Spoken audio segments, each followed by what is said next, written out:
All right, I'm here with Ethan, the designer of Arcane Legions. Thanks for joining me. We're going to ask him some questions about a game they just released. Yeah, so how was your response here at GenCon? Pretty damn good. Am I allowed to say that? Yeah, you're good. Okay, cool.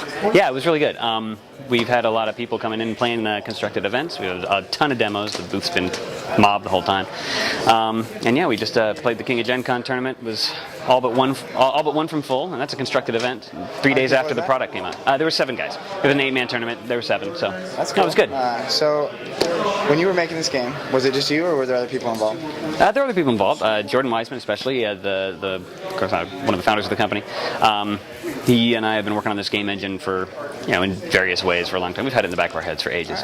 And yeah, so it was us and a gentleman named Tyler Bielman, who was absolutely instrumental, and a guy named Jonathan Laux, who was also really, very, very helpful. All right. So, what was it that inspired you guys to just branch off and do your own thing? Because I know you guys worked from different companies and made different games. Well, kind of got laid off, really. Really? Yeah, Tina and I both worked at WizKids for about 7 years. Yeah. And we got laid off in November, and sort of, at that point, decided, hey, let's do our own thing. Exactly. Yeah, it was. Yeah, Ray was available, and we started talking about doing something new, starting up something fresh, and Jordan and I had talked about game ideas and stuff like that, and there's an opening in the market for something that's affordable, fun to play, and that has lots of minis on the board, and fill a need that people might not necessarily be able to afford in their usual game. So, what would you say to current miniature players of other games? Why would they play this game instead, or add it to their collection? Yeah, I would say not instead, because we're not really trying to go head-to-head with any of the other major, war games out there. We're not as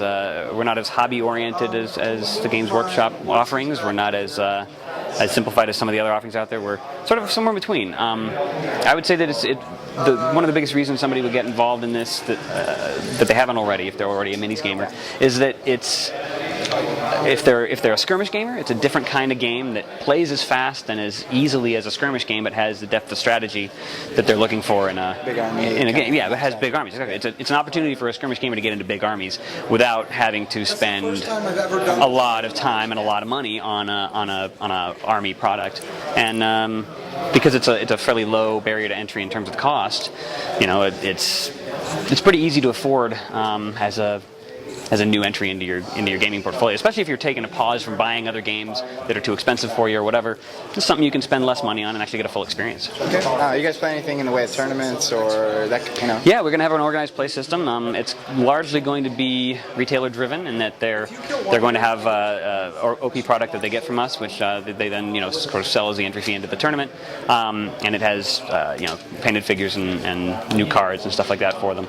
And it's prize driven with organized play prizes. I think you might have seen some in the booth, the flags and the banners. Those are going to be ROP prizes. And really, the goal is to give the retailers as much flexibility as possible. So we're giving them 3 weeks worth of events in one package, and that goes for a whole month. So they can kind of move it around and do it at different times. Yeah, so yes, we are, and they're scenario driven too. So the way the game plays will change from tournament to tournament. Okay, all right, and I saw a Roman ballista down there. Yeah. Who had the idea for units like that? And will those be standard booster pack stuff, tournament promos, or how are those? Well, we've intended to do those all along. Those are our online exclusive figures, and their main function is to provide a little bit more variety and size to the battlefield. They're available to anybody. You need to join the Centurion Club in order to get access to those. So really, it's anybody in the Centurion Club. What does that mean? The Centurion Club is a $3 a month subscription-based system where it's basically kind of a higher echelon of access on our site. It gives you access to the unit builder, where you actually can make your own tournament legal units out of our figs, and gives you access to the monthly the online exclusive figures, which we release roughly once a month. And those, they act like just another unit in your army. They're not the focus of your army unless you want them to be. Like a ballista. Yeah, exactly. It's a ballista. It's not a Galactus or coming from WizKids. It's not one of these big what was that huge one we did for Halo, that monstrous thing that took up a box the size of my living room. It's a scarab. It's not like a scarab or something like that. It's more like a small thing. Even the Warthog was you had to play around it, But these things, it fits on a regular unit base, and it functions as another unit in your game. You can have a whole army of dragons if you want. I think you can get 7 of them with the cost. Yeah. Some standard army. So. And it's point-based. Point-based, yeah. They're all pointed out. All right, so one more question, and we'll let it go. Why did you guys pick 32 BC to kind of play an alt history kind of game? Well, let's see. Jordan's idea initially was to set it right around that time. I think I did a lot of research and timeline development to come up with the exact date, but the reason it's ancient is because there's a lot of fun things you can do with ancient. Everybody loves Romans. Yeah, everybody loves the Romans. Everybody loves the Egyptians. Everybody loves the undead. Everybody loves the crazy weird stuff that goes on in Chinese mythology at about that time. So it was an opportunity to both explore a lot of cultures that don't often get explored in war games.